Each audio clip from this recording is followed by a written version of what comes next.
Hello and welcome, fellow writers and friends. This is going to be the last DFW video that you will need to see until the next year. We are closing out the DFW 2018 arc with this video here. Pretty much I'm going to go over the notes of what I got down and kind of share my personal thoughts. Without any further delay, and I know I've been trying to get this one out for a while. Without any further delay, without further ado, let's go ahead and get started. A quick reminder, and I'll kind of record and kind of show you what I wrote. The key is simple. 1 star are books and resources to look up. 2 stars are my own comments and thoughts. And you'll be definitely getting a lot of that. So we're going to try to do it in one go. So the first panel that I went to was, so here's my problem, in which we had 4 speakers. I believe 2 of them were speakers. And there was the keynote speaker, Scott Westerfield, there. My friend Shayla was there, and 2 other individuals that were also there. And they pretty much answered your, I believe they were literary agents, and they answered questions from the general audience as to how to help them get their book out in time. And one of the first questions that we got was, how fast should I release books in a series? That is a very good question, because I figured a lot of you out there are going to be writing and releasing a series of novels. And it's kind of good to know how fast you want to get that out there. And some of the suggestions that came out, a really good one is finish first. Give readers a chance to enjoy the content, and it's dependent on the situation. With that being said, they also recommended that the best times to release the next books is early spring, summer, and fall. Another answer to that question, and keep in mind these aren't hard and fast rules, they are suggestions from people who are in the industry, so it could be a good idea to kind of suck that up. The answer to that was, it depends on the events of the book. If it's 1 year in the book, leave it in real time. That way it gives... this is how I interpret it. This is my double star notes. I imagine this is kind of the interactiveness of the author and the reader whenever they see that if the events of the second book takes place a year after the first, it's good to make your reader wait 1 year in real time. That way it feels more consistent. That's kind of my thought there. Another good answer to that is, you don't want to saturate the market or release too much at once. Yes. Pretty much you don't want to blow it up your audience, and it's good. What they also recommended was, it's good to have a private release for rabid fans. So if you have fans, if you have people reading your book and they're just going absolutely nuts for it, if they're blowing you up on social media, just saying, this writer here, this guy, this gal is really killing it, I want you to read their book, if they're that rabid about it, give them a private release. That way they can enjoy it before everybody else. Maybe give them a link to a page where they can purchase it early, and that's a good way to sustain. That way, your most ravenous fans get the next story in your series, while also kind of hedging your bets a little bit. So what was the next one? It kind of went into another direction, in which the book doesn't live when it's done. It breathes when you advertise. This might have been my own personal note, but I heard that and it really works. As in, when you have your book done, you still got to market it.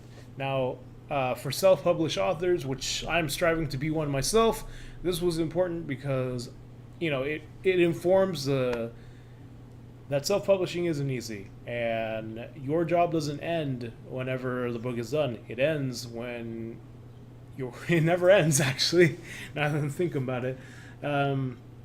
Also remember author branding. And then the final point was, don't blow to your audience, as in don't hit them with a release so consistently to where they can't even sit and enjoy the content. It goes back to the first point. The second question was about time skips, point of view switching, flashbacks, and pacing issues. This is definitely more associated with historical fiction, but I'm going to assume if you're going to have flashbacks in your, mystery, romance, paranormal, novel, it's good to kind of pick this up too. And Wasabi is just being himself. They gave a good list of different books to check out if you want to look at point of views and how they shift within the story. Alice Hoffman's Museum of Extraordinary Things has 4 points of view. So that's some good study material to kind of see how she does it and see if it works out for your story, if it's right for your story. With historical fictions, it comes with the territory. We should be expecting a lot of flashbacks if you're doing historical fictions. So not too controversial there. If you're going to do a point of view shift, ease into it so it's not jarring. You don't want to completely give whiplash. In my opinion, it's good to have a mood whiplash where things are happy and then they turn sad or bad. But when it comes to kind of cognitive way of going about your story, I can't even say the right words. You don't want it to be too jarring to where your audience has no idea what's going on. You don't want to confuse them like that. So definitely ease into it if you're doing point of view shifts. Define the voice in a shift. They didn't necessarily get into the nitty gritty of that answer, but I put a double star there because I have an opinion on that. In which what I think what that means is just kind of switch up your style. If you know your characters super well, then you don't really have to worry about this. It's good to kind of interview your characters, interview them, sit them down, find out their greatest fears, find out what motivates them, what scares them, what makes them mad, what makes them tick, basically. And then I feel once you know that of your character, you should be able to kind of ease into the different voices that your characters have. And there was another thing here, but I'm going to get to that whenever I do. Understand the mental frame of the character in the point of view and the flashback. And this was a good one. It kind of goes back to the last point in which you need to know your character. If you're going to do a flashback, if you're going to just change the point of view, it's good to know your characters so you can write consistently in that form. Okay. Do your research, of course. And also, this point was really good, and I'm glad it came up. Readers can handle voices and changes. You don't have to stress about it so much either. Writing is this weird thing where it's both the most stressful and the easiest thing you can ever do. It's both extremely difficult and very relaxing. Writing's a weird mistress, and I guess because of that complexity, I think that's why it's endured for so long. I wrote a tweet about this a long time ago in which writing is kind of the foundation of civilization and society as a whole. Without writing, we wouldn't be where we are right now. And that's just my personal opinion. But of course, readers can handle, whenever you're trying to shift into a point of view. Of course, you want to ease into it, but the audience is smart. And this is kind of another side note here. I don't think you should ever insult the intelligence of your audience. I think if you're connecting with your audience, it's because you share a common interest with them. They're generally at the same intelligence level as you. So don't ever think you're smarter than your audience, because more than likely you're probably not. Let's see. There was another author that you guys want to look up, Kate Morton. I didn't have enough time to write down some of her works that she read, but I'm assuming she also does some work with point of view shifting and time skips, flashbacks, and other things like that. What this is, immediacy of narration could determine the voice and point of view. And what does that mean? This is just kind of an example that just came up off the top of my head. If you're doing a flashback and it's of a soldier during downtime while in the trenches, now obviously I'm not saying that war is this easy thing, but when it's down, when there isn't stuff going on, maybe he's not so urgent. He's just trying to unwind, to uncoil after such a rough experience. Whereas you go to the future, maybe his great granddaughter is trying to rush down to the notary place, trying to get the deed to the museum that has his trophies or awards. I don't know, just something off the top of my head. But yeah, your immediacy and how fast the story is going can kind of determine the point of view and the shift and whatnot, and the voice. And yeah, I mean, this next point, I think I wrote this myself and forgot to star it. Read as much as you can and see what they're doing. This is basic, knowledge 101. If you're going to write Know what's in your field. Read what's in your field. So we're going to go to the third question. Should I fix it or should I move on? And what this means is, I mean, this originally was a question for hybrid novels, which is, genre mixing and whatnot. But they really got pretty philosophical with the answers. And, I did write it down because it's good to understand the perspectives and points of views of different people. Sometimes you'll need to shelve passion projects, learn the skills, and go back. This was very practical advice. I can't remember the name of the young lady who answered it with this, but pretty much said, your passion project, in my experience, is typically the first thing you're going to push out, and I'm kind of struggling with this right now. And if it's proving too difficult, just shelve it and try something else. Learn the skills as you go on, and then once you're good at it, go back and knock it out of the park. Practical, right? And some of the other people were also kind of echoing the same thing, where they said keep learning and go back to work on it. And this is where the dissenting opinion came, and this was what made the panel really interesting. The kind of counter to that opinion of shelving it before you get it out there. I believe it was Shayla who put this out. It might not, and this is my own kind of vernacular here, I was trying to keep up. It might not bang, but the work you can, but, hold on. It might not bang, but the work can talk to the rest of your work. Yes, let me read that again. It might not bang, but the work you put in can talk to the rest of your work. As in, if it's not the best right now, as you continue growing as a writer, pushing out more books and improving your skills, people can go back to your first project and say, wow, he or she really improved, This is another Shayla question that really resonated with me. Excuse the vulgarities, but I put, self-publish that shit. You didn't write it for anyone else. She didn't use the words exactly, this was my own writing. But yeah, self-publish it. You didn't write this for anyone else. You wrote it because it was in your heart and you wanted to get out there. And just throw it out there. And if everybody kind of agreed, everybody kind of applauded whenever she said that, because that really spoke to a lot of people. But once the crowd kind of quieted down, this was more for people who are trying to do traditional publishing.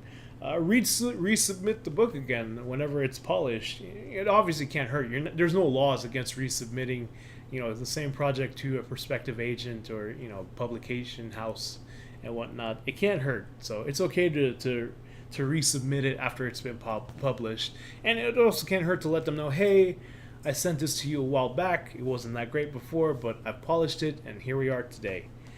The fourth question was 4 words in nonfiction. There wasn't a lot. Me personally, I didn't take a lot of notes on this because I would never do a prologue or a foreword. I would start the book right away. No offense to anyone who wants to do that, but if it were me, I'd skip prologues and forewords altogether. Just dig into your book, just get in there. But some of the answers is don't call it. This was my favorite. I think it was Scott Westerfield that says, don't call it a prologue or a foreword. Call it chapter 1. As in, start the book, is what I was saying. Start in media res. I still don't know what media res means, but I assume it means just jump into the action. So do that. But there was a counter argument, and the counter argument was really good ones, though. If you know how to write it, can really add to the story, kind of give it that flavoring. And of course, there's the practical advice, like just read a whole bunch of prologues from different books that you like, or just find other books that happen to have a prologue, read it, and see what they're doing right. See if you pick up a book from a bookstore and it has a prologue, obviously they wrote it to a caliber that was satisfying to the editor, enough to where it was published out there in the wild. But of course, the other practical advice: if you're not sure how to do it, just don't mess with forewords or prologues. So, let's see. We have question 5, and I believe there's one more after this. How do I craft a three-dimensional character without getting attached? Had I known what I know today after the conference, I would have thrown this question away. But after this past weekend, I've learned so much. I feel like I'm at a new level, altogether. But I'm gonna go ahead and ask this, or write with whatever I wrote. Take the gem moment and absorb the characters into one that sticks around. Okay. Now I remember what the context was for this one. Because why wouldn't you want a three-dimensional character in your work? It was a gentleman who was writing a short story in which the sister character was around. She left an impact, but she left for the rest of the story. And pretty much he was saying, how do I get rid of her without getting attached, because she's proving to be a pretty popular character. I really like her. Whenever I heard that question, I was like, dude, just keep her. Just keep her in the story. But he didn't want to do that. Okay. You never want to assume too much of a person's work. You never know what kind of stuff they're planning. And I can respect if he's going to take that stance. But take the gem moment, and I wrote this down, take that moment that really defined them or their characteristics and absorb that characteristic, absorb what really made them pop, and, stick it into a character that does stick around, Another thing was Planet. Good, what does it say? Good scenes can be a problem if the good stuff is too good to drop and keep the characters around. As in, he might have to go back and kind of not dumber, because she doesn't seem like an idiot, but kind of dim her down, dim her brightness, lower that light. So just kind of go back and do that. I believe Scott Westerfield brought up a book, I believe his book called Red Uglies. I'm going to look that up. I forgot what context it was that would fit into the question, but I wrote it down. Transform the role. Snarky turn into infrequent mentor, maybe return in the reward. What does this mean? Take that character who's leaving an impact and you plan to kick out for the rest of the story. Maybe she's this snarky older sister. Turn her into an infrequent mentor. Someone our hero can go to, after certain points and kind of get advice and, that way she could still be in the story, but not have that big of an impact in your story overall. And then when I mean return in the reward phase, if you guys know the hero's journey and how that goes, the reward is kind of the end, and you can have her like, you did good, kid. You did good. So, or plan out the character. Questions, know them well. Separate and know them better. It's just basic, writing 101. Know your characters a lot better. Sit down, interview them. And really, like, to this guy's point, I think he should just keep her. If you have a three-dimensional character who's making an impact, just keep her. Okay. Number 6. How long can you edge before... Oh, this was inappropriate. How long can you edge before your audience gets fired up? Romance. This was my own writing. But pretty much building the tension between two people, whether they have sex or not, in romance or whatever. And I'm not too experienced with writing romance. I'm more of a sci-fi, fantasy, action-adventure type of guy. But I wrote here that it's okay to build it up. And, sex is the climax whenever they finally do. Because I think there's a distinct difference between erotica and romance. Whereas when they finally hook up, that's the climax of a romance. When they hook up for the first time, that's kind of the... I don't know. I don't know much romance, and they didn't really go too in-depth with it. Keep the meaningful stuff, which is like relationship stuff. One good one was intimacy can't happen early on. Because in a romance, intimacy seems to be kind of the goal. You don't want that early on. You just kind of paid it off right away. Figure out whether it's sexy or sweet. Meaningful requires a slow burn. So pretty much, is it going to be more relationship? Is it going to kind of have a Christian flair where the climax is them getting together in a relationship and being close to each other? Or is it more of a sexy novel where at the end they hook up and, you don't know where that goes? But meaningful, like relationship stuff, that requires a slow burn.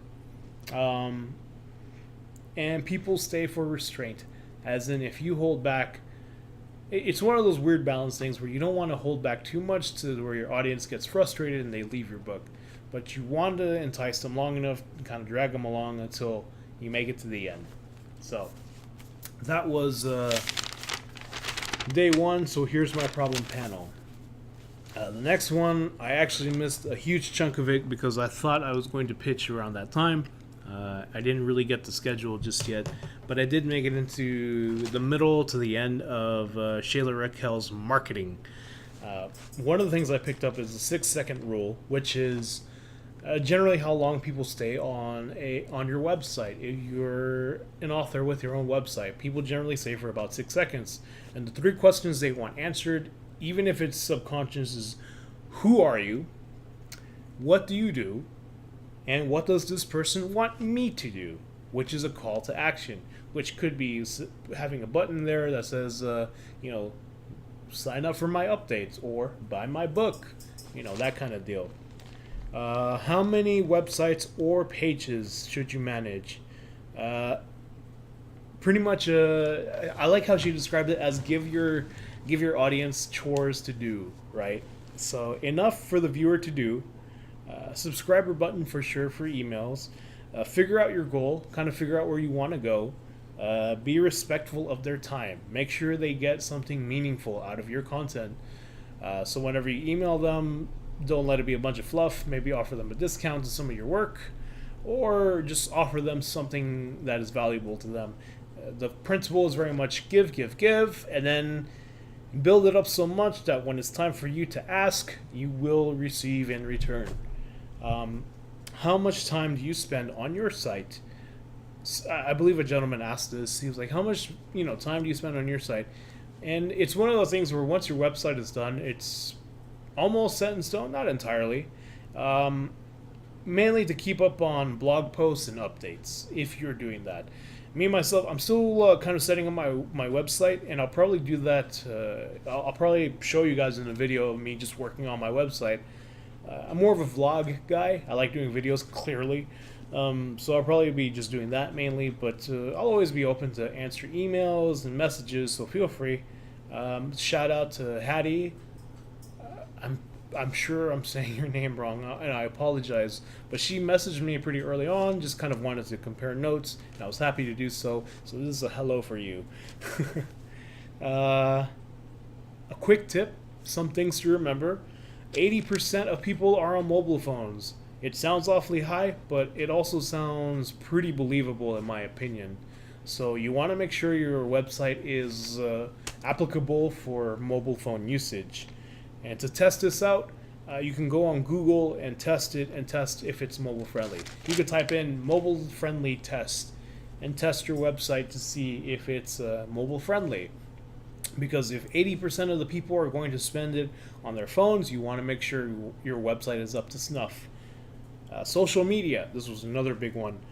Without it, you lose the lifeline with your readers because everybody's online all the time. Me, at this current point in my life, I am on social media all the time. I am posting something on Twitter, Instagram, Facebook, YouTube, and I'm still trying to manage it all. Even with the amount of time I have on my hands, I still have trouble keeping up sometimes. And of course, you're missing out on a huge marketing tool, and I guess this is more directed towards older writers. Because in my personal experience, and please, I mean no offense when I say this, but a lot of older authors are generally kind of technophobic, in which, they kind of see this social media thing as kind of a fad, and, you're going to miss out on a huge marketing tool. You're going to miss out on a huge market to advertise to your potential customers. You can reach more readers by engaging on social media. This was kind of basic stuff when it comes to that. Getting the real you and what it's like to be an author. This is what I'm doing right now. I'm trying to record as much as I can whenever I'm on this stuff. But getting real is extremely important.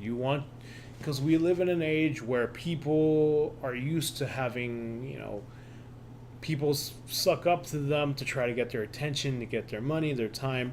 People really appreciate authenticity, and I think it's been the same for all eternity. People want authenticity, and this is why you see me in my bum ass couch. And yeah, I set up my mic and video all nice, and I even have a light on, but I mean, I can turn this around and show you the mess of my apartment, and I think I will in a later video. I'm just gonna keep it real with you guys, number one. The ad capabilities are outstanding in social media because there are options. In my personal experience, you can pay to promote your post on Facebook, and so far the reach has been pretty good so far. It's still pretty early on, can't say for sure, but it's working. Word of mouth is social media. Back then, it used to be in a small town, and you'd hear which, car auto repair place was the best. Now social media is the word of mouth. Facebook has the best analytics, and it's good to know your market. So, if you're a romance author, expect a lot of soccer moms. If you're an action, sci-fi, adventure kind of guy, like myself, know your market pretty much. Facebook, or someone to look up a course on Facebook by Mark Dawson. So look that up. With Facebook, you get the best return of, I forgot the I, ROI. If all you business people out there, you know what that means. I know what it means, I just don't remember the acronym at this moment. There's big communities. There's 2 billion people on Facebook right now. You can target specific demographics, start your own group, networking without leaving the house, look into paid ads. No, Wasabi, no! What did he do? Oh no, it's still recording. Okay. Don't turn away from Facebook. And this is actually more targeted towards you younger folks out there. I know Facebook seems like the lame place where your parents hang out now because, it's so big, everybody's on it. But there are still 2 billion active users on Facebook, so don't let anyone tell you that it's not a viable thing to look into. I wrote my own plans here, and you'll find that out soon enough. How does Facebook help you sell books? As you grow your page, followers will trust you more. So if they get the real you, if you're authentic all the time, your readers will trust you. They will be waiting impatiently for your book, so get that done. That is a note to myself too. I need to get that done. Facebook ads can be customized, like I said, to reach your audience. Readers treat Facebook as a search engine. I know I do. If I want to look up someone, I look up Facebook. And readers, they do look that up. Brand recognition. The more they see you, the more familiar they become with your author brand. So that's why you have to be consistently on social media. In my case, every day. Readers get involved with the launch of your book. Once you announce it, you kind of post updates as to how that's going and launch your book with your audience. So set up a Facebook, get on social media, and email Shayla because she has a bunch of slides. She didn't have enough time to finish her presentation. I think it was one of the only few that ran out of time. Didn't even answer too many questions because there's so much content left on the table. So go ahead and email her. Let her know that you want the slides. This next one here. This one was so good, I bought the book on it. It was Efficiency by Colleen M. Story. It's one of those things where it doesn't have to do much with business or craft, but it also has to do with everything of business and craft. Productivity is important so long as it's put in the right place. So it's good to be busy, but make sure you're putting it where you feel is correct. So, we have an unprecedented info flow. We have information beaming into our heads at all times that sometimes our bodies can't handle. I know whenever I'm overwhelmed with something, I sit and I think because I'm trying to figure out what to do next. There's more to do, but the same amount of time has always remained.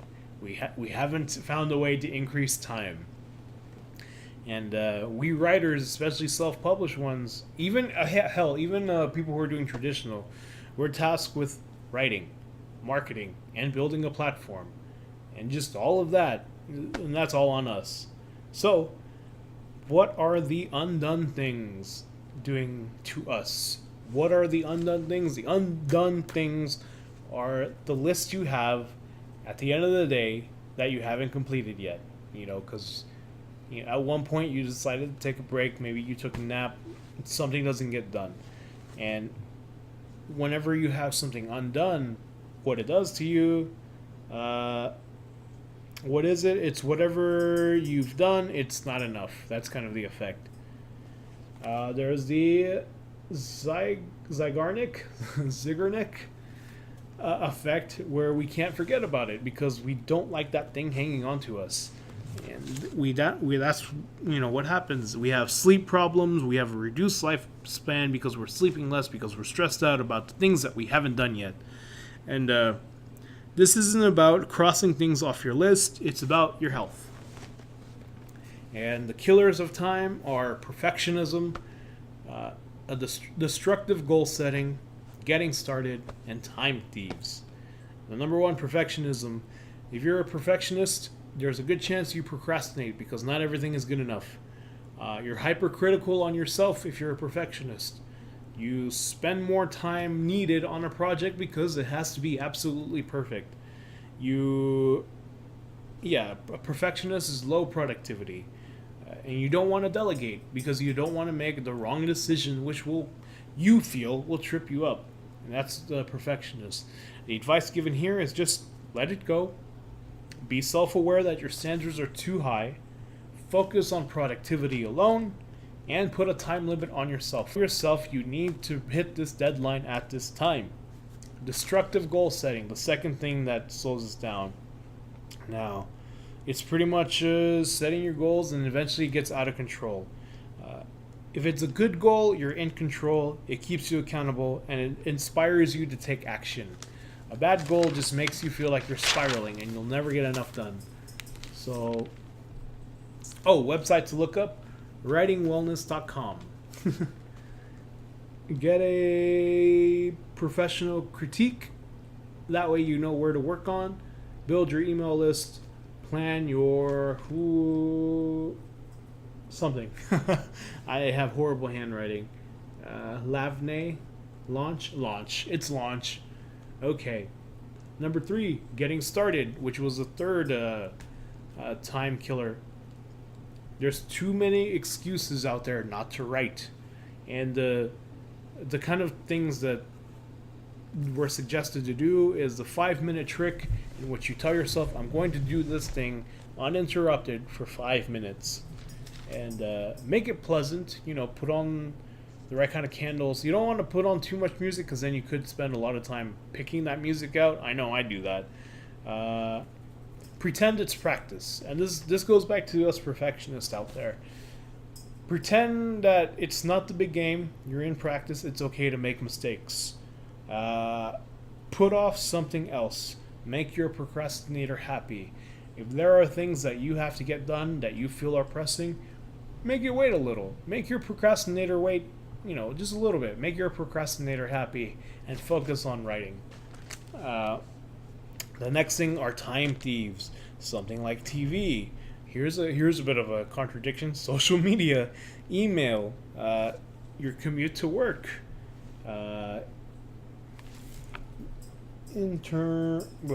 fatigue, requests from other people, just to name a few. Interruptions is what I wrote. Now, pretty much these are the little things that are kind of eating up your time and not making us productive as you should be.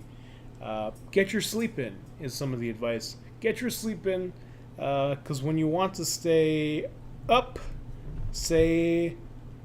So get your sleep in, that way you feel more energized. But when you want to say no to somebody, whenever they ask you for something, just say, instead of saying I can't, say I don't. I don't want to do that. I don't do that. I don't want to help you at this present moment. So when you say that internally, it comes out externally. You might even say I don't. Like, I don't want to do that. Or you can say in your head, I don't. And then coming out, you can say I can. I can't. It gets easier. Grip your hand and solidify your resolve whenever you're going to turn someone down. Grip your hand whenever they ask you for something. In your head, say, I don't want to. And then when you open your eyes again, look at the person and say, I can't do that for you. Uh, keep a diary, keep a time diary, and figure out how much time you're wasting. You'll be surprised as to what you'll find. You'll find out where your time goes, and you can choose to cut back on certain activities that eat up too much of your time.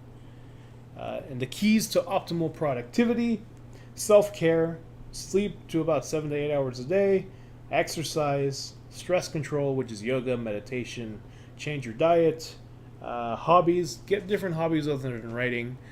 This is something I need to work on for sure.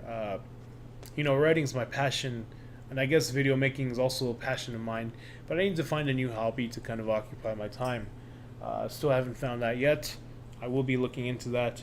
Learning. It's good to learn new things. That way you can get a peace of mind and you feel like you're advancing. This is kind of my personal note. You feel like you're advancing and developing as a person. And when you're having downtime, this was a really good one. This was the one that really made it for me. When you hit some downtime, turn your gadgets off. Turn off all your devices, all your electronics. When it's downtime, you don't spend it on your phone. You spend it doing nothing. That's right. You spend 20 minutes staring at a wall or meditating. Make sure you're not doing anything. Be present. Check on yourself. How do your toes feel? How's your breathing? What are you hearing? Those are the kinds of things that you want to do during your downtime. It gives your brain a chance to kind of refocus, readjust, and thus getting you back to being productive. Okay. What does it say? In your downtime, not enough people make room for this. So make room for at least 1 hour of boredom. When you're bored, when you're just completely bored, your brain finds ways to entertain you.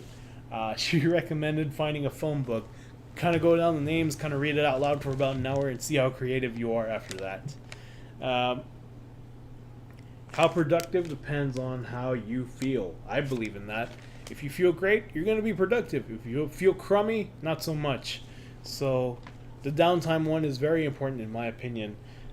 It's good to spend an hour just being bored, just not doing anything. It'll help you, it'll spark the brain, and get you going again. I recommend going on a walk without your phone or anything like that. Just your keys, your wallet, of course, and just kind of walk. So the number two thing is focus. So chunking your time, planning, and flow. So set a chunk of time for work, about 30 minutes to an hour. Take incremental breaks of 5 to 15 minutes. So after your first hour, take a 5-minute break. The next hour, 10 minutes. Next hour, 15. Then, in my opinion, reset back to 5.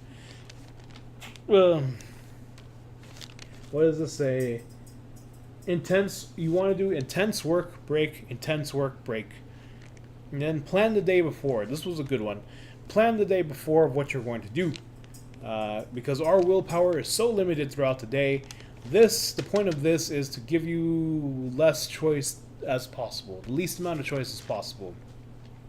That way you're able to be more productive. Because your willpower is always being tested when you're going through a new day brand new. And you're making new choices. And you avoid decision fatigue is what she calls it. And it helps you turn off at night when you know you've stuck to the plan and you went through a routine that you planned out. So, of course, people are kind of against it. It's like, well, I'm just following a routine. I'm just a robot. Like, no, you set that up yourself. So get into flow, as in practice, music, noise-canceling headphones, meditation, and write badly. She had this nice little joke where she says, I have these state-of-the-art noise-canceling headphones. And it was just these little plugs. They're on my counter right now. Write badly is a really interesting one. And this addresses everybody. It's okay to write bad. It doesn't have to be your final work, but it means you're practicing and getting better as you go. And if you're self-aware that it's bad, you can get better. Time personalities. How do you see time? She gave out a form in which you filled out what kind of time personality you have. So we have the past, which is hard to picture the future you want. A present time personality, most likely to procrastinate. A future one a future time personality is more prone to burnout from what they're doing because they want that goal and it's not showing up. The past, create to solve this. If you're a past personality, create a visual representation of the future you want. Present, talk with your future self. Future, play more, as in, unwind, meet people who are procrastinators, talk to your present friends. Set priorities per day, per week, per month, per year. Have a plan. Kind of have your plan out. Like, the point of all this is to kind of get you into a state where you're not using your willpower to make the right decisions, but to have a plan. That way you flow. It's all about flow. And then why do we avoid it? Because busy work is easier. This was a good one.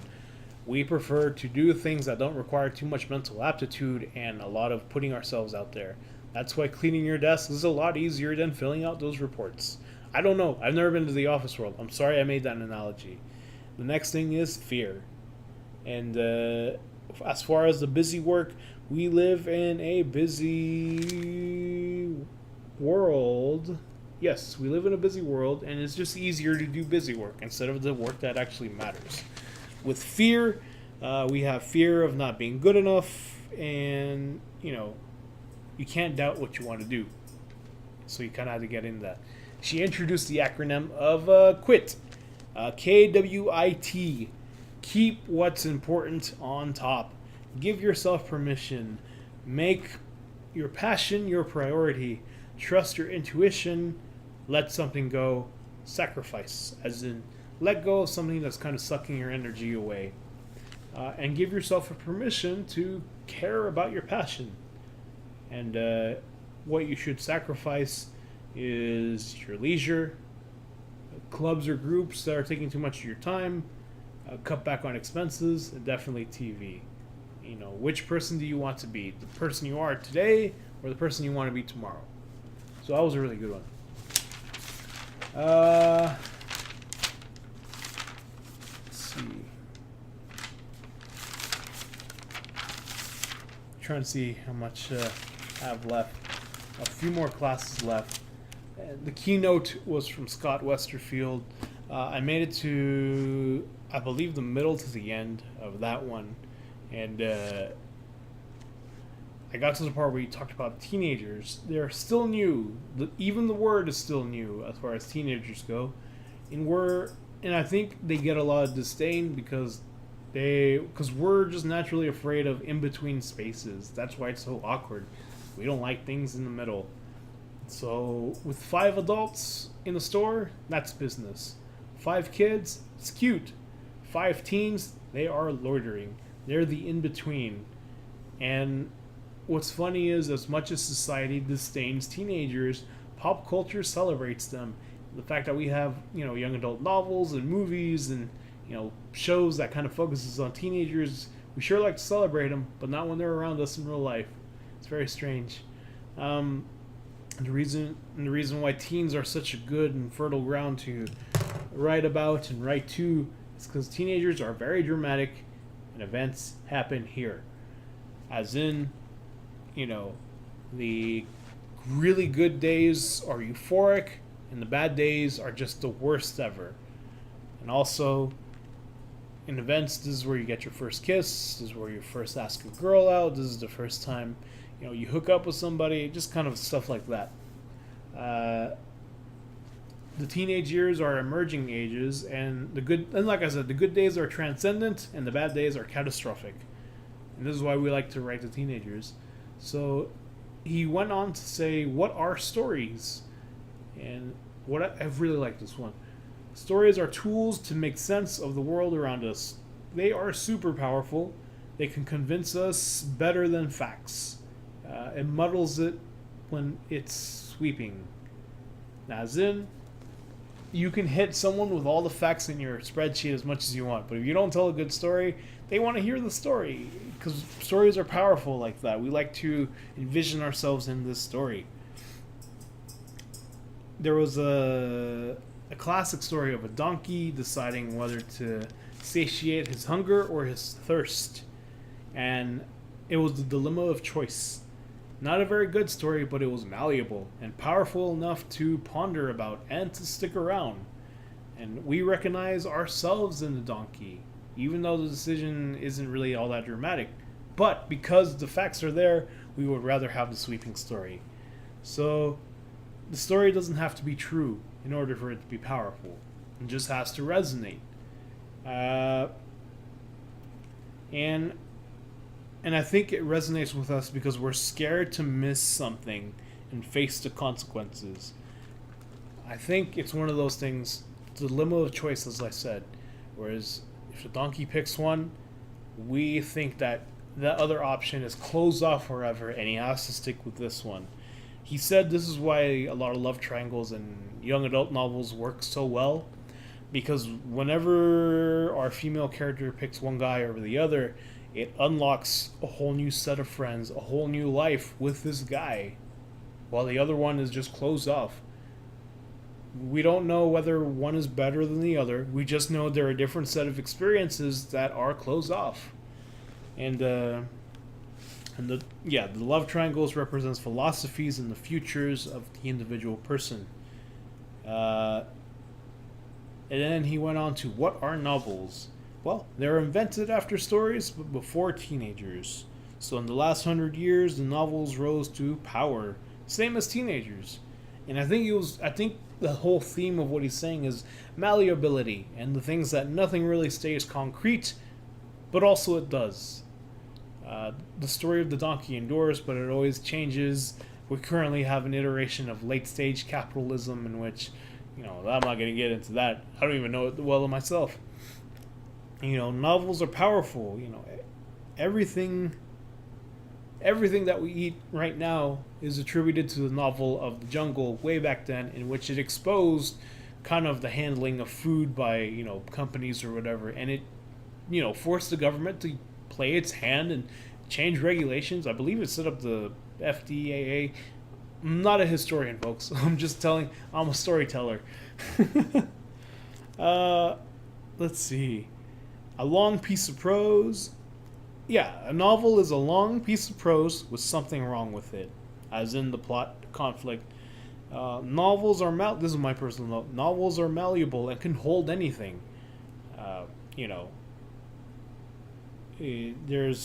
We have limits, of course. Whenever we're pitching of 40,000 words for sci-fi and whatever, but in truth, there is no upper limit as to how long novels can be. You can keep it going.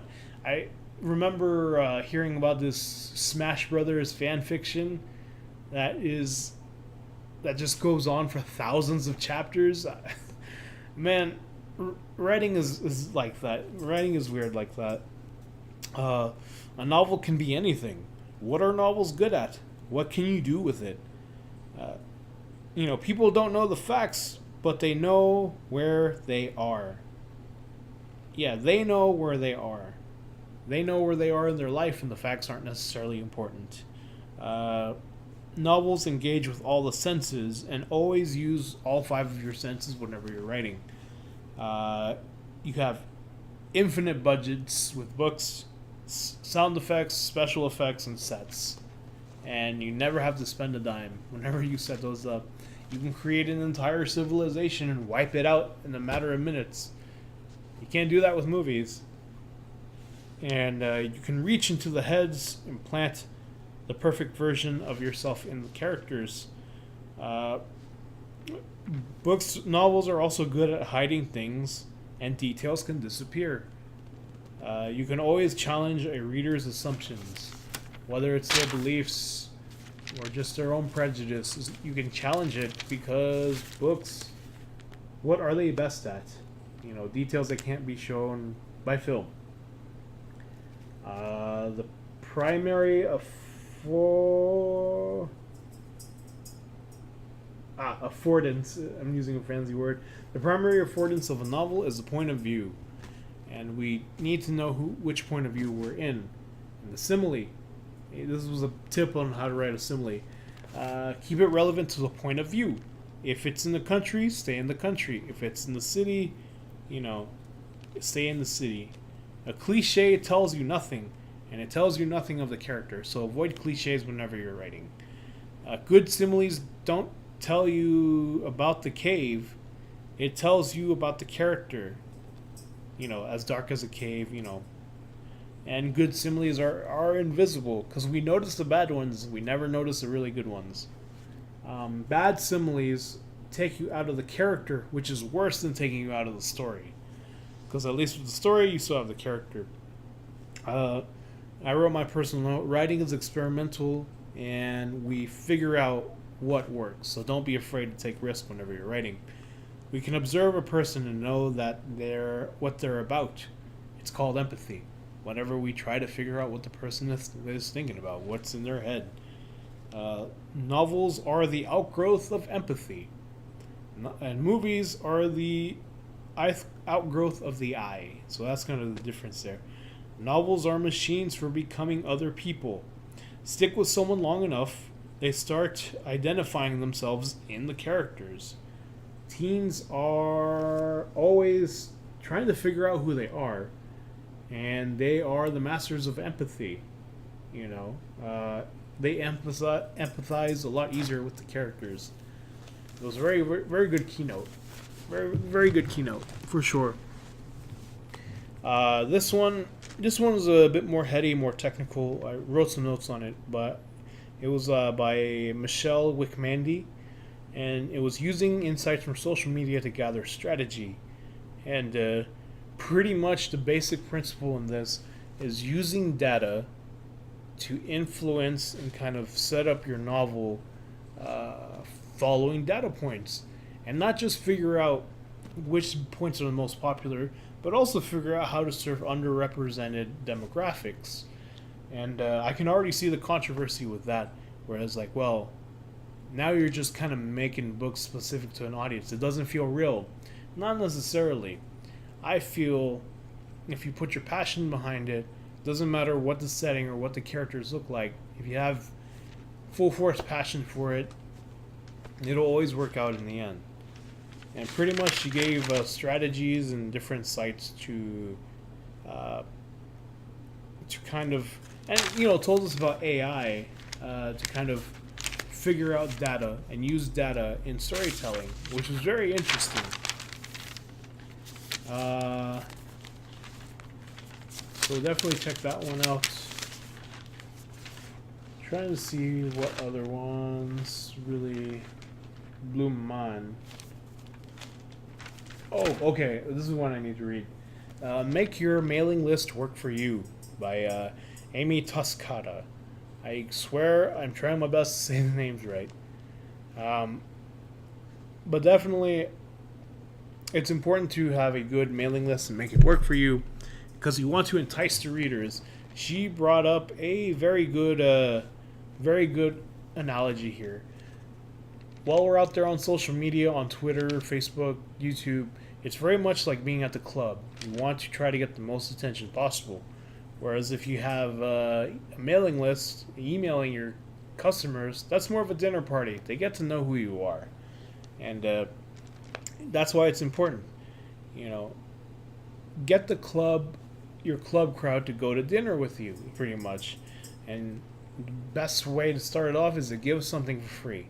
Whether it be a whole book, a short story, an extra special chapter, character journals, character profiles, deleted scenes, or a top 10 list of whatever you like.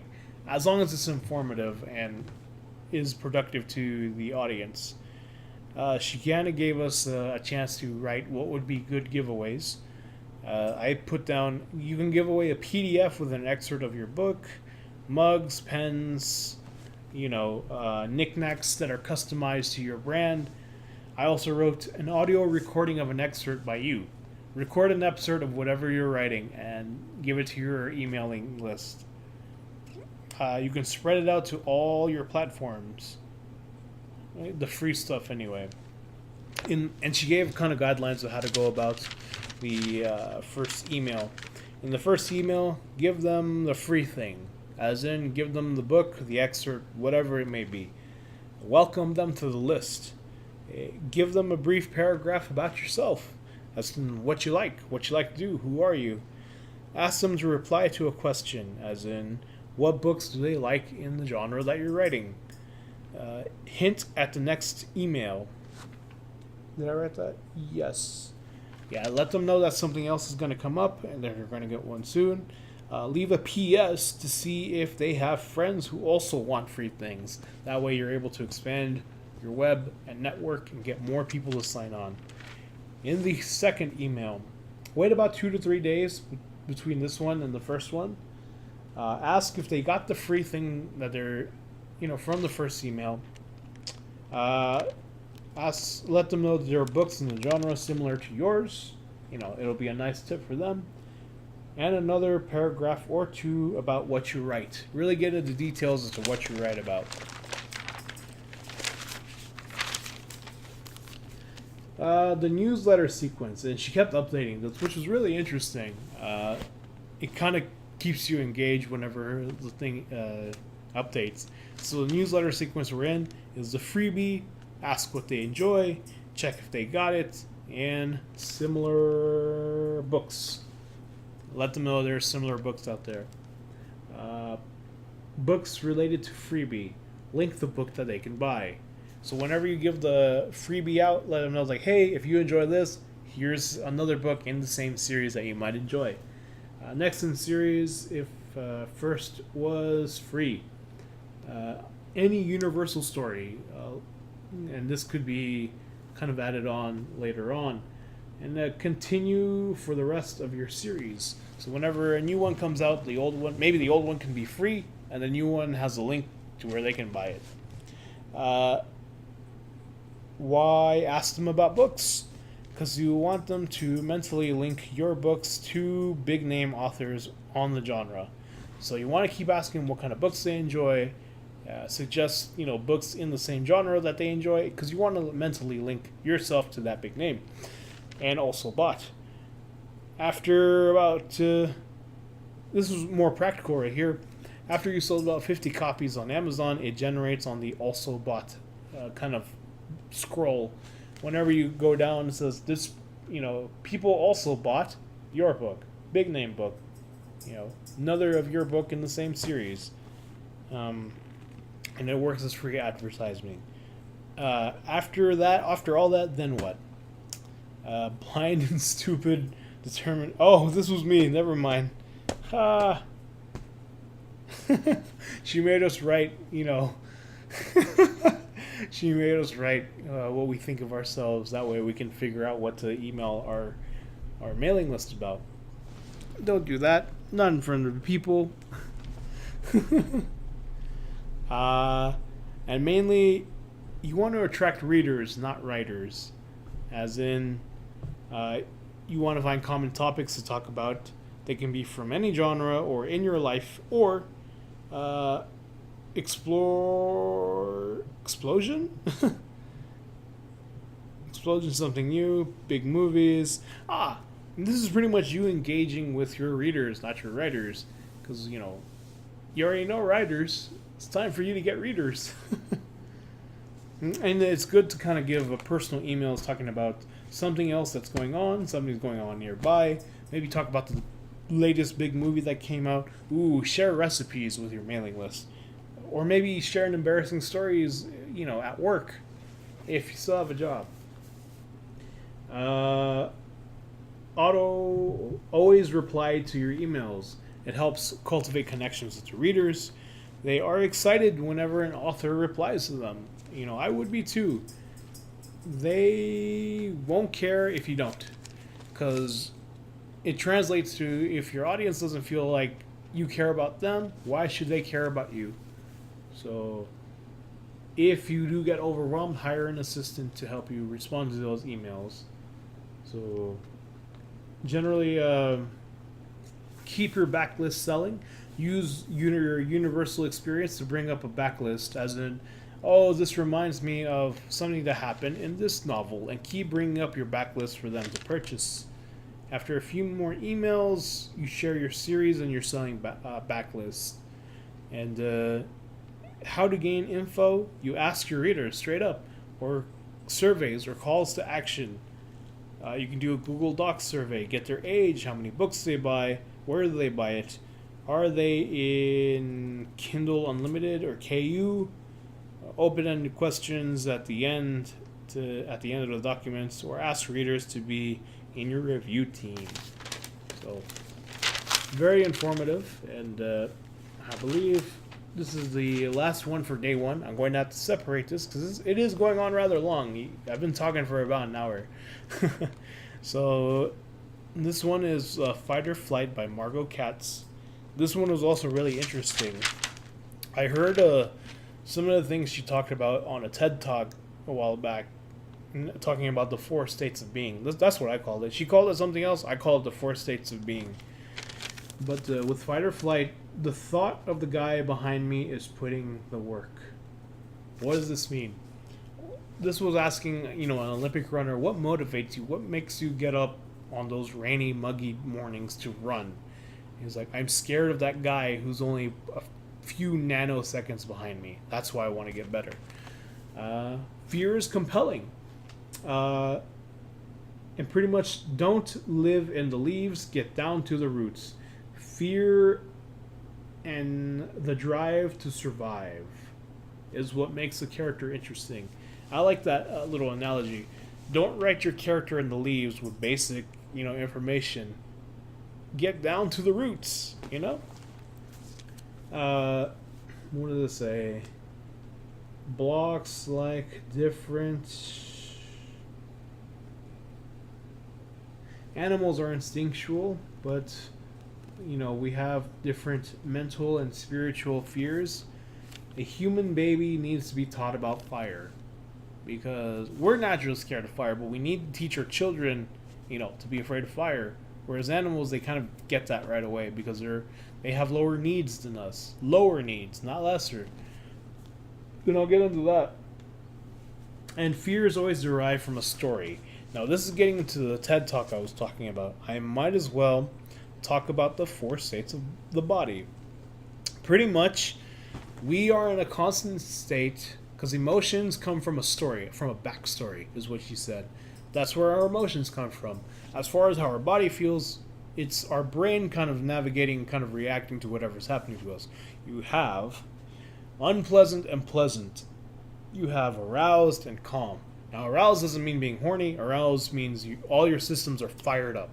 So if you're aroused and feeling pleasant, that could be horniness or being excited.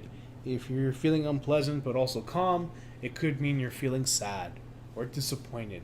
It's very and what makes those things disappointed or sad are the memories you derive from it.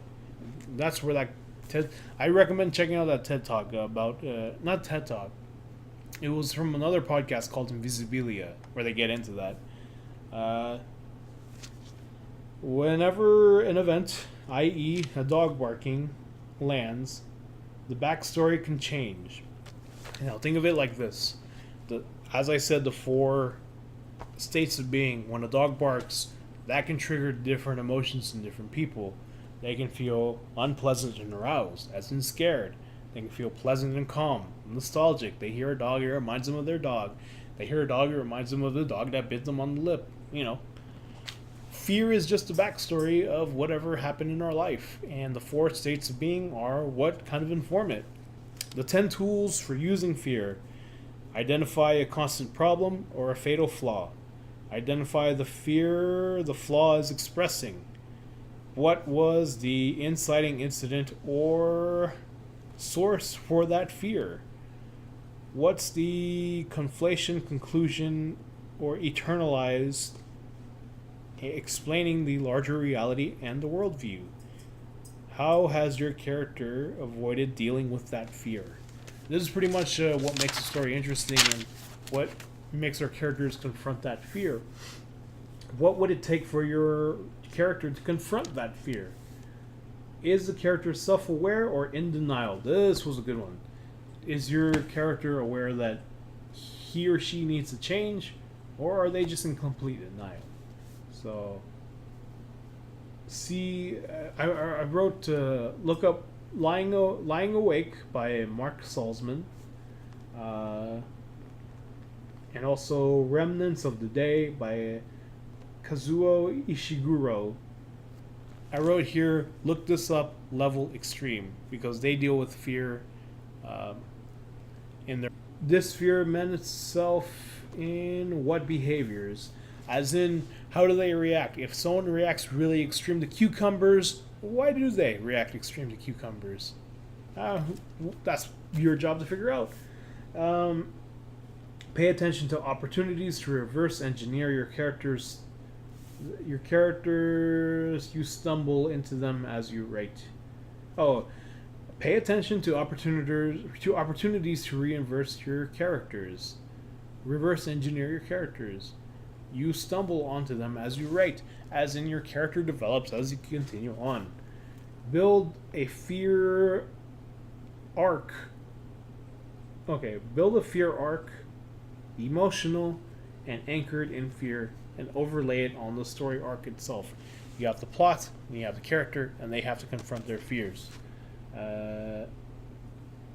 If it's okay if your character is still afraid, taking action is growth. If they take action towards the things they're afraid of, it's growth. It's okay if they're still afraid of it. And yeah, that was the conclusion of day one. I'm going to go ahead and end it here because I've been talking for about an hour. Best believe I have day two coming up very soon. Thank you for watching. My name is Gary Medina, and I hope to see you soon.